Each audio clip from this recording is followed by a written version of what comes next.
entendu pendant que je prêchais dans leur église, ils ont parlé d'une vérité qui n'est pas biblique. Alors, pendant qu'on était au bureau, j'ai dit, est-ce qu'on doit arriver à cette extrémité-là?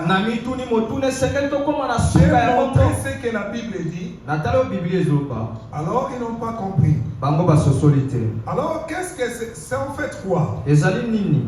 J'entends beaucoup de gens quand ils prient, ils demandent à Dieu, Seigneur, que le mal que les gens voulaient me faire retourne contre eux. Et j'ai entendu cet homme de Dieu, et j'ai entendu beaucoup le dire, que tous les gens qui te combattent, qui te bloquent dans la vie, qu'ils meurent. Que le mal retourne sur leurs enfants et sur leurs vies. Oh, cela est contre l'évangile. Jésus a dit, priez pour ceux qui vous maltraitent. Faites du bien à ceux qui vous font le mal. Plus encore, le Seigneur Jésus dit que nous devons pardonner. Et nous devons donner à notre ennemi. Et les proverbes le disent aussi. Quand tu donnes à ton ennemi, quand tu fais du bien à ton ennemi, c'est comme si tu mettais du charbon ardent sur sa tête. Les livres des prophètes disent ceci. Dieu ne souhaite pas la mort du méchant, mais Dieu veut qu'il se répande et qu'il vive. Les livres des Hébreux nous disent que à moi la vengeance, à moi la rétribution. Si Dieu décide de tuer quelqu'un parce qu'il m'embête, c'est son affaire. Mais ce n'est pas à moi d'instruire à Dieu de tuer les gens qui m'embêtent. Parce que si nous demandons la mort des sorciers, en d'autres termes, nous disons que Dieu est incapable de nous protéger des assauts des sorciers. Voilà pourquoi il faut qu'il meure pour que l'on soit tranquille.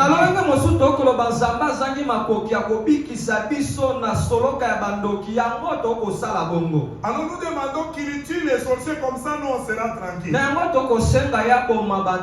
comme je l'ai toujours dit, si tu pries pour la mort des sorciers et de tes adversaires,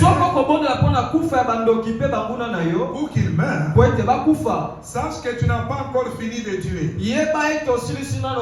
Comme nous gagnons les âmes en prêchant l'évangile, quand un sorcier dans la famille, il a aussi ses disciples. Quand vous les tuez, ses disciples vont continuer le travail. Donc vous n'avez pas encore fini de tuer.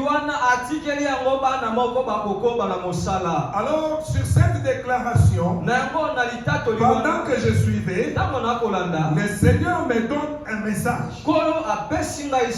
Il me dit, parle aux enfants de Dieu que notre guerre n'est pas contre la chair et le sang, mais c'est une guerre spirituelle. Si David a combattu un Goliath physique, nous n'allons pas combattre un Goliath physique, mais un Goliath spirituel. C'est pourquoi Paul le dit dans Éphésiens. Nous n'avons pas à lutter contre la chair et le sang. Nous n'avons pas à combattre contre la chair et le sang. Même si quelqu'un te fait du mal, tu vois qu'il fait des choses contre toi, toi tu ne dois pas réagir dans la chair. Si tu réagis dans la chair, c'est-à-dire, mon combat n'est pas spirituel, il doit être physique. Sincèrement, plus Dieu me parlait sur ce message, plus je priais même beaucoup pour moi-même.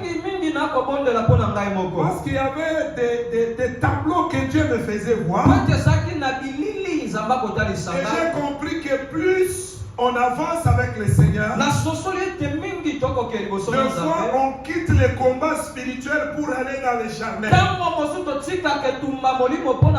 La Bible dit nous n'avons pas lutté contre la chair et le sang. C'est contre les dominations, contre les esprits méchants. Ce qui est grave, Dieu ne dit pas contre les sorciers. Les sorciers, c'est un être humain. Mais en lui, il y a l'esprit de la sorcellerie. Maintenant que nous avons lutté contre l'esprit de sorcellerie, mais pas avec un sorcier physique. Non. Il est vrai que le combat spirituel peut avoir des répercussions sur le physique. Mais ce n'est pas moi qui décide. Parce que le cœur de l'homme est mauvais. Si Dieu lui permet de tirer sur les gens physiquement, il va tuer même les innocents. C'est pourquoi la Bible dit la justice des sangs est comme un vêtement souillé. C'est comme un vêtement souillé. C'est-à-dire la justice des hommes n'est pas correcte, n'est pas exacte. Alors ce matin, je veux que nous comprenions à quel niveau se situe notre combat. Alors pour cela, nous allons lire dans 1 Pierre. 1 Pierre chapitre 2. Vous écrivez à partir du premier verset jusqu'au verset 25 qui est le dernier verset. Alors vous allez lire cela à la maison. Je lis le verset 11 et puis je lirai aussi son périscope pour comprendre ce que signifie le verset 11. Alors je lis, la Bible me dit ceci. Bien-aimés, je vous exhorte comme étrangers et voyageurs sur la terre à vous abstenir des convoitises charnelles qui font la guerre à l'âme. Mais bien aimés dans le Seigneur, notre combat, notre guerre, c'est au niveau de l'âme. C'est là où se situe notre combat. Notre combat n'est plus avec les sorciers physiques. Notre combat est spirituel. C'est pourquoi même David, dans cette psaume prophétique, il parle de la mort de la croix. Lui subissait des choses physiquement, mais Jésus les a subies spirituellement. Alors en lisant ces textes, la Bible nous dit je vous exhorte. On exhorte à qui? Ici Pierre dit bien-aimés. Qui sont les bien-aimés? Vous savez des fois, ne discutez jamais avec les païens la parole du Seigneur. Ne discutez jamais la parole de Dieu avec les gens qui ne croient pas. Parce qu'il y a des choses qui sont recommandées aux bien-aimés et aux serviteurs de Dieu. Mais quand les païens commencent à poser des questions, n'entre pas dans les discussions avec, parce qu'ils ne sont pas des bien-aimés. Parce qu'ils ne sont pas serviteurs de Dieu, ils ne connaissent pas Dieu. Ils n'ont pas cru au Seigneur. Ou soit ce sont des faux chrétiens. Alors, le contour de ce verset nous dit quoi? Avant que je revienne là-dessus. Déjà au verset 1, la Bible dit rejetant toute malice et toute ruse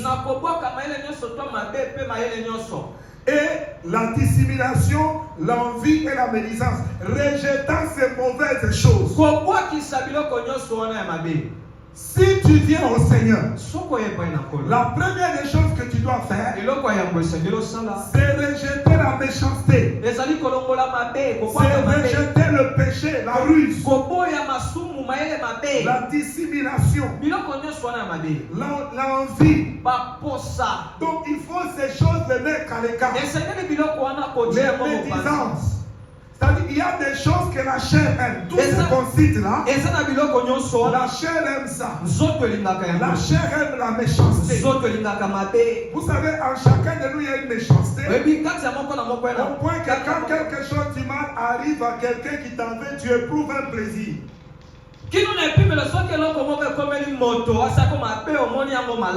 La ruse. Les hommes aiment être rusés.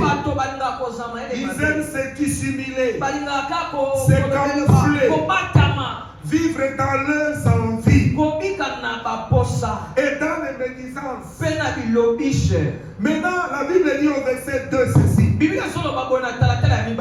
désirez comme des enfants nouveau-nés les laits spirituels et purs, afin que vous croissiez pour les saluts. La Bible dit désirez comme des enfants nouveau-nés. Quand on rejette les choses du monde, parce que la Bible dit, que servirait-il à un homme de gagner le monde entier s'il perdait son âme? Alors, tu dois renoncer au monde, aux envies, à la méchanceté. Quand on nous dit de quitter le monde, ce ne veut pas dire je me poignarde avec un couteau pour quitter le monde. Non, on parle du monde système, du monde spirituel.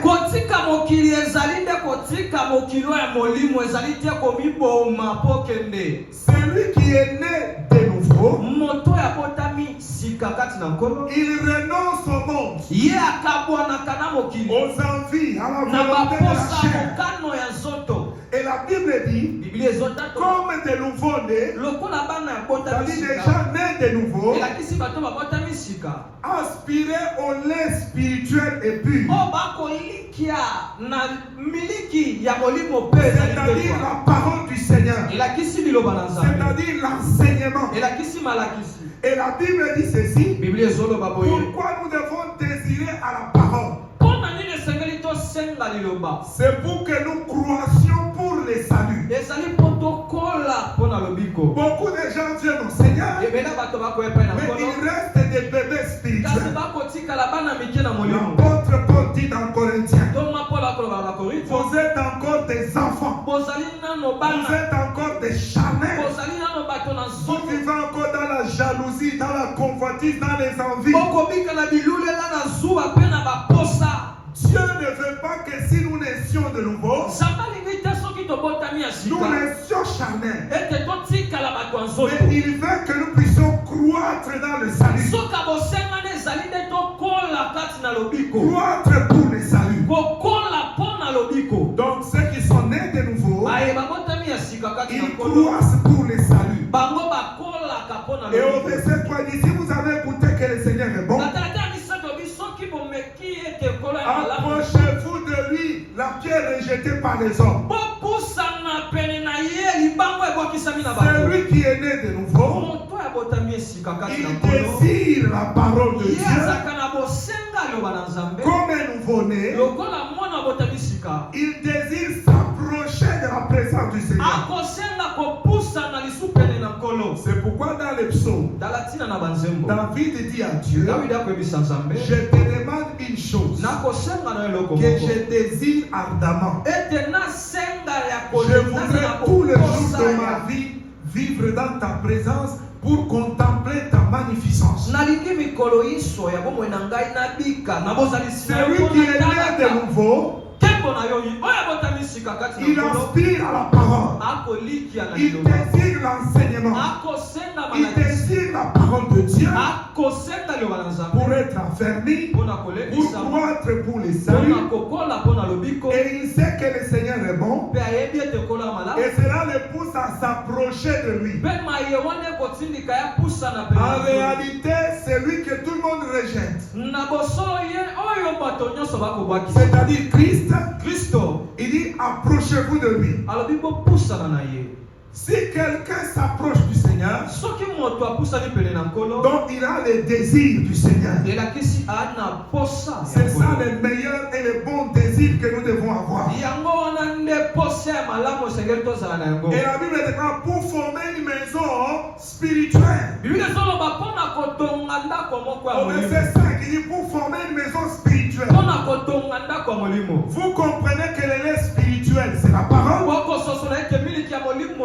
Vous comprenez que le désir de s'approcher de Jésus, c'est spirituel.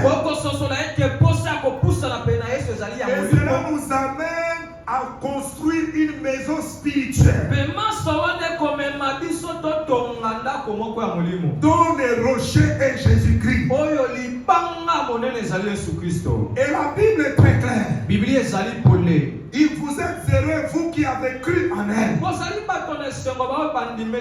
L'honneur est pour vous qui avez cru à la parole. Mais pour les incrédules, la pierre qu'on rejetait. Le verset commence par dire rejeter la méchanceté. C'est lui qui n'a pas rejeté la méchanceté, qui n'a pas rejeté le monde, donc il a rejeté Christ. Il a rejeté la pierre qui nous rend spirituels, celle qui nous rend fort spirituellement.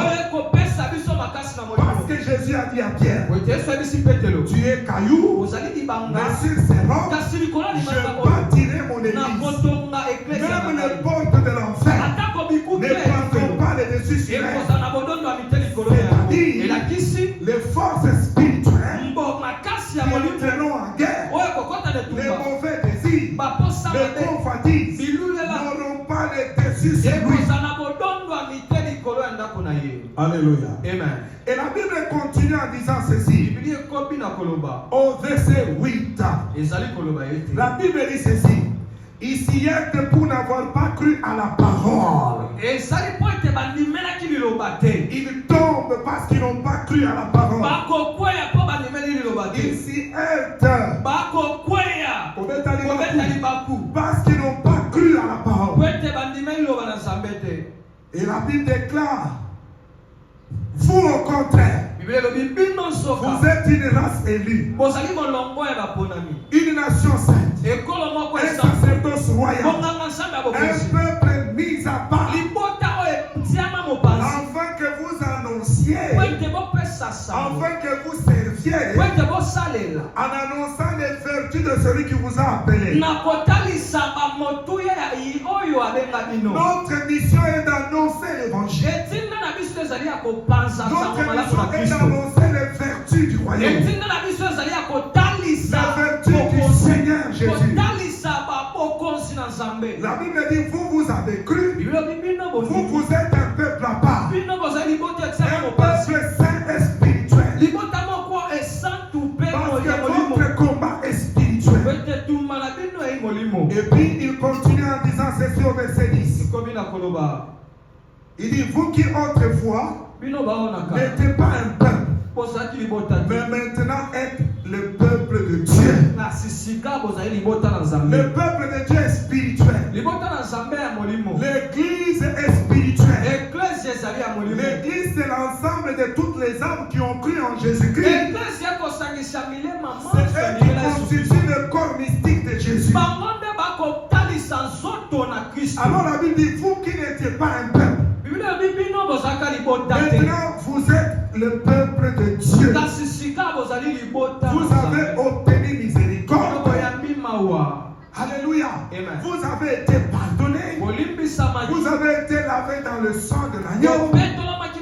Vous êtes un peuple de Dieu.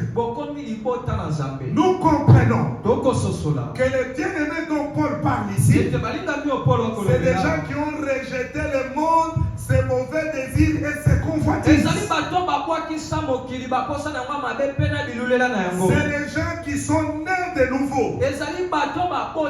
C'est les gens qui désirent la parole de Dieu.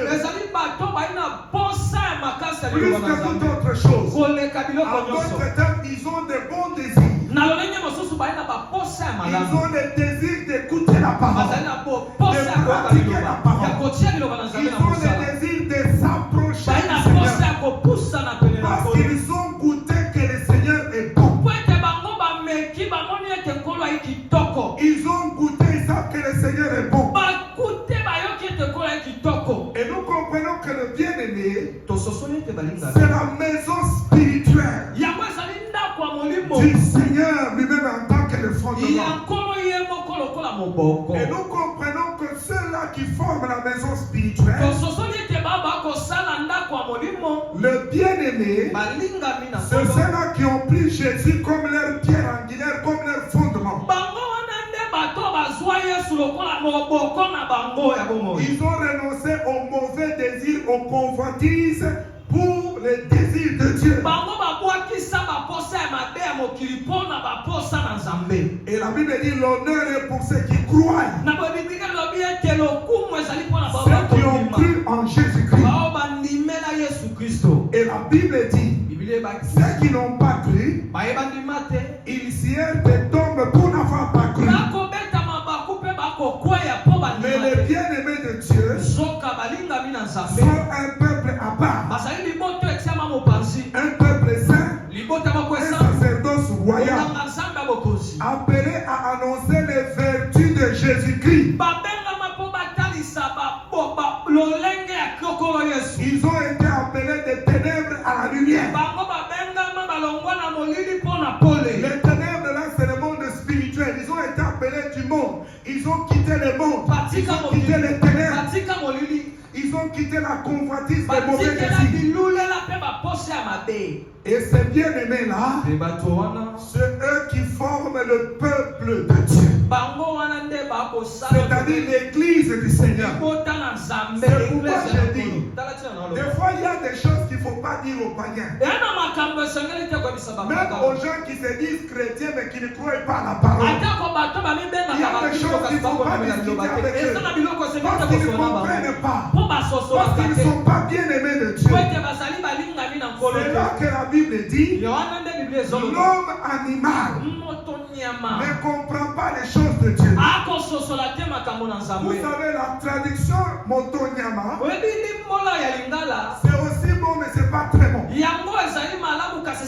L'homme animal, c'est l'homme qui est animé par son âme.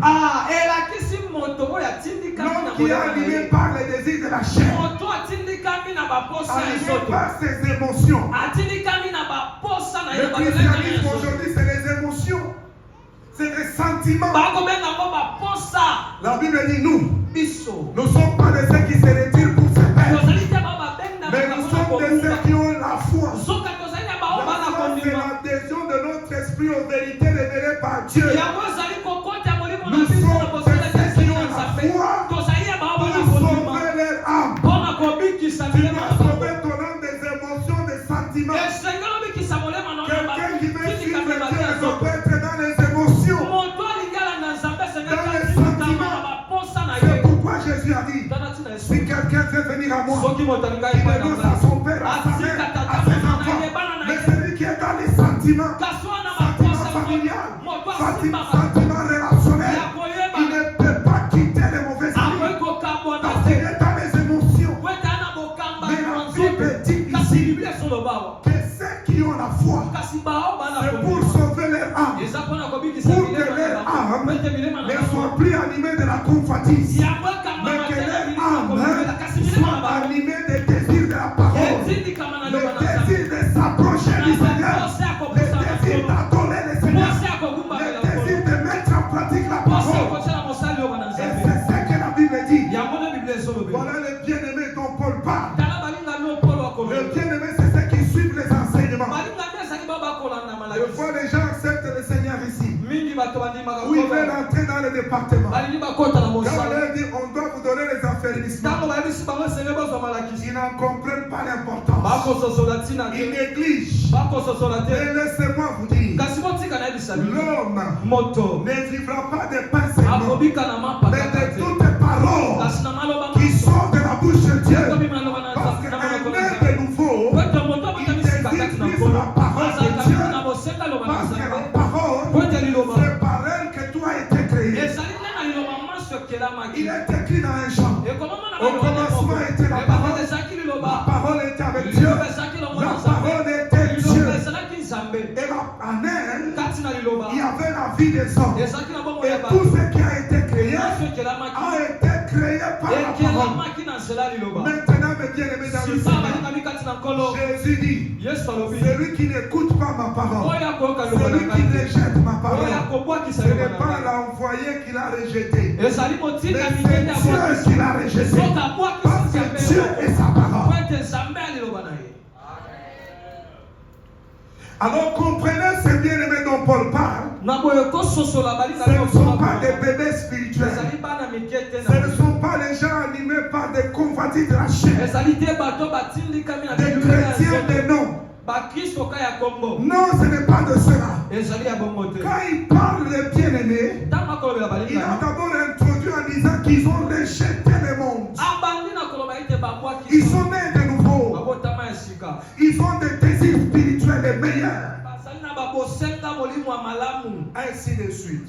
Maintenant, revenons au verset 11. C'est ce que je vous ai demandé de mémoriser. Dans votre lecture à la maison. Il dit maintenant bien-aimé. Maintenant bien-aimé, ce n'est pas n'importe qui. C'est celui qui est né de nouveau. Celui qui s'est converti. Donc si tu n'es pas encore né de nouveau, si tu n'es pas encore converti, c'est le temps de le faire. Vous savez, souvent, les gens pensent que naître de nouveau, c'est les gens qui ne vont pas à l'église. Non, même il y a des gens qui vont à l'église mais qui ne sont pas nés de nouveau. Nicodème allait à l'église. Il a même fait la théologie. Il a même devenu docteur dans la parole. Mais il ne connaissait pas le Seigneur.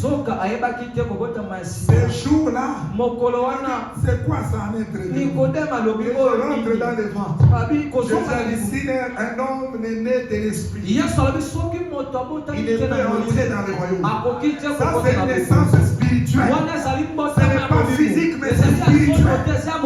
C'est pourquoi Jésus a dit à Nicodème, celui qui est né de l'esprit, il est comme un vent. Il souffle, tu entends le bruit, mais tu ne sais pas où il va. C'est pourquoi les enseignements que j'écoute me donnent. Un né de nouveau, c'est un esprit. Mais des fois, il ne sait pas tu es assis de quel côté. Il entend ton bruit, mais il ne sait pas. C'est ainsi que quand Hérode a décidé de tuer Jésus, on n'a pas mis Jésus dans la valise. Jésus était sur le chameau avec sa mère. Et puis, il n'était pas en train de marcher dans les... Comment on appelle les trucs là? Les trucs là des Mexicains là, pasarela, si c'est pasarela, si c'est quoi? C'est quoi encore comment on appelle ça? Des quartiers là, les faux quartiers là dans favelas. Voilà! Tu marches là-bas, on ne te voit pas, il y a des collines, il y a des toits pas. Donc tu peux être en train, même l'hélicoptère là, il ne te voit pas. Tu es dans cette maison, tu sors par l'autre, on ne te voit pas. Mais Azaraki na Brésil, mais il était au désert. Le désert s'est ouvert. Mais le diable le cherchait dans les maisons. Et vous savez ce qu'il a fait? Il a commencé à tuer tous les enfants qui avaient à peu près l'âge de Jésus. Un peu plus et un peu moins. Il disait que Jésus pouvait dedans. Donc il entendait le bruit, mais il ne voyait pas. Mais Jésus était en plein air. Quand il avait choqué, mais le diable ne sait pas même que ça c'est le plein de l'étoile. Si les mages sont venus, Dieu a montré l'étoile. Il a dit fini le règne de la magie, fini le règne de la sorcellerie. Allez vous prosterner devant le rocher.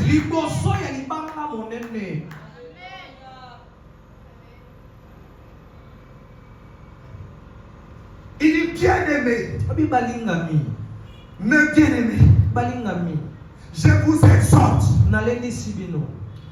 comme des étrangers et des voyageurs sur la terre.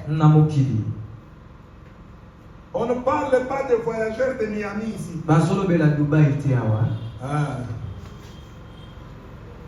On ne parle pas de voyageurs de Dubaï, non, non. Ou de la Chine, ou de Beijing, non. Ici, on parle de voyageurs qui sont sur la terre. Un voyageur est soumis aux restrictions et un étranger. Un étranger. Dans tous les pays étrangers où je suis allé, quand vous arrivez, même si vous êtes déjà à l'hôtel, d'abord on t'identifie. Tu dois donner ton identité, on t'identifie. On sait qu'il y a un Congolais dans tel hôtel, dans tel quartier. Et ça ne suffit pas. Vous devez aller au commissariat de la police. Signaler votre présence dans le pays. On écrit ton adresse. Donc, ça ne suffit pas seulement que l'hôtel t'enregistre. Même le commissariat de la police, il te donne un papier pour dire que tu as été identifié. Tu es étranger. Même si tu ne sors pas avec le passeport, sors avec le papier qui t'a identifié. Il y a des pays, quand on t'attrape, tu n'as ni papier, ni ton passeport. On te ramène dans la quarantaine, on te renvoie dans ton pays. Même si tout ce qui était légal est resté. Un étranger est astreint aux règles et aux principes. Et nous sommes étrangers sur cette terre. En tant qu'enfant de Dieu, en tant que né de nouveau, ce monde n'est pas notre monde. Ce monde ne nous appartient pas. Nous sommes des passagers. Alléluia. Amen. Et non seulement nous sommes des étrangers, mais des voyageurs. Les voyageurs ne voyagent pas avec sa maison. Tu peux mettre ton argent dans les maisons resteront. Ils ne voyagent pas avec toute la garde-robe. Non, non. Même si tu es multimilliardaire, on ne va pas dire les bagages que tout le monde reste. Toi, multimillionnaire, tu vas prendre tout ce qui est comme espace pour les bagages. Ça ne se fait pas. Tu descends, prends ton jet privé, tu mets tout ce que tu veux. Mais quand tu voyages normalement, tu ne peux pas tout amener. Quand tu pars dans un pays d'autrui, on te fait sortir beaucoup de politiques de suspect. On va t'arrêter là, on met les machines pour inspecter. C'est suspect. Un voyageur n'amène pas tout. 50, 40 kilos limite. Tu dépasses un peu 2-3 kilos, tu payes. Tu ne vas pas dire, on a dépassé nyonso, on a fait charge nyonso. Tu me soumets bagage, tu as laissé matin. Et si matin. Même si tu es présent, tu ne peux pas soutenir nyonso mobile, pas pour na yo. Donc tu es le ndambo, tu es un passager. Alléluia. Amen. C'est-à-dire un voyageur, il n'amène pas tout. Dieu veut nous dire, nous n'avons pas nous attacher aux choses de la terre. Nous n'emporterons rien. Nous n'amènerons rien. Les gens qui sont spirituels, ils investissent beaucoup plus dans le royaume. Parce que le ciel et la terre passeront. Ils savent que ce sont des passagers sur la terre. Alléluia. Amen. Tous les gens qui ont laissé leur maison, même en mourant ici à Kitabo, ils ont dit à leurs enfants, ne vendez pas ma maison. C'est pour mes petits enfants. Que ce soit le symbole de notre famille. Maintenant, que ce soit le symbole de la famille. La cadette a 67 ans. Et puis à Botate. Lorsqu'on est au Bota, aux hommes qui ont cadette à Koufa, comment on a besoin d'un esprit. on a soki bato bakoli bakome bango non mutu na mutu d'ailleurs ce mutu même asi abali obali na ici ah yoza si soki okufi par na yo bakopesa bana na biso boneka ndeko na bino ye na moni toteraka te papa obaki ça c'est bon. Moi j'ai dit même à mes frères c'est bien si c'est les symboles ce qui nous a donné comme enseignement il nous a indiqué il nous a montré comment c'est ça les symboles. Qu'est-ce que j'ai préparé les symboles de la maison? Banda dit que chacun prenne sa part. Il y a des gens, c'est bon, c'est bon. On coupe c'est bon le tika. Moi je connais une famille ici à l'église. Bazaka neuf. Bazaki boy. Ba o musundenge ba eba kilwa te ba zoka kindo kika. Ba bitolia ba de mon ami so 4. Comme ça toi tika la 5 toka bola. Ba mone bazana kindo ki 4 personnes. Ba lié 5 membres de famille.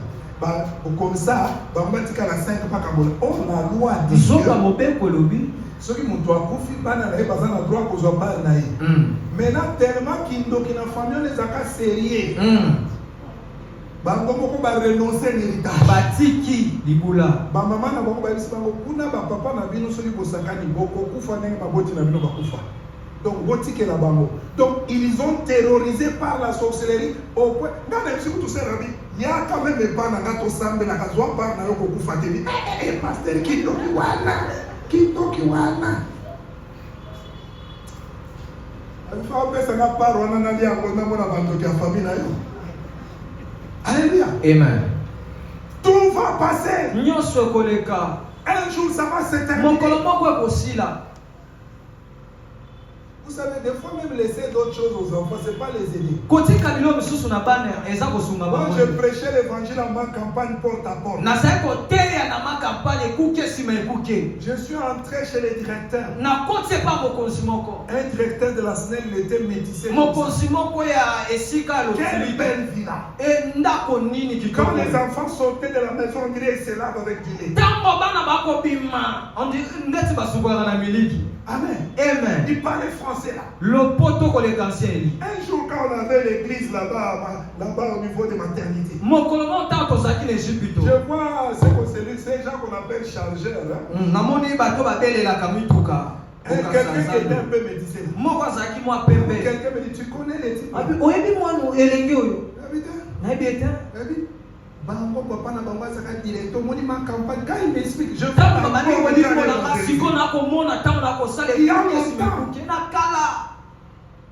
j'ai dit ah bon nabi oh il dit mais c'est j'étais déjà bango au moni mususu a tchaka ma belle côté à vélodrome na mabulu na posu pato ba le ka bese na kambo moi na kaipi je dis ah bon na kamwe alléluia amen. Le véritable héritage qu'il faut laisser aux enfants, c'est Dieu. David n'a pas laissé l'héritage à Salomon, il lui a dit. Je sors pour le temple. Mais toi, mon fils, connais le Dieu de ton père. Et fais-le avec un cœur.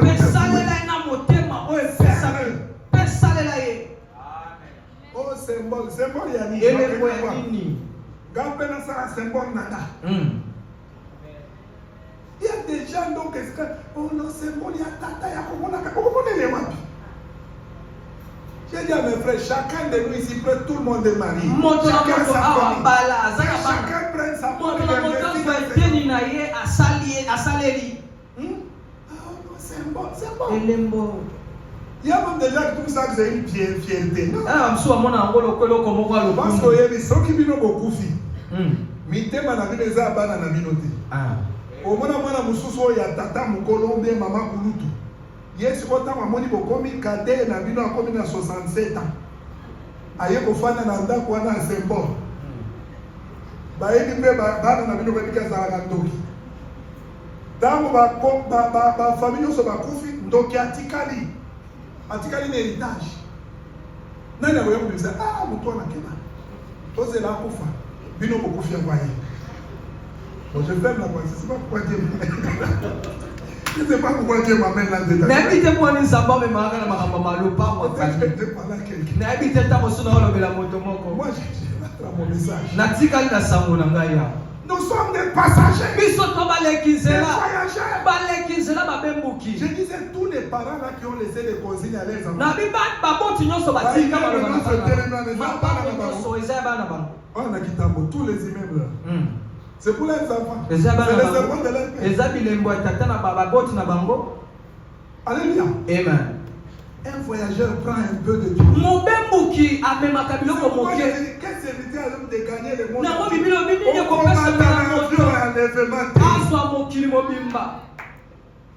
Au commentateur enlèvement, tu ne monteras pas. Tu dois te décharger de ces choses. Un étranger, il n'est pas comme. Vous savez, même tant que vous avez étrangers, nationaux, tant que vous avez nationaux, bien. Mais tant que vous avez papa, vous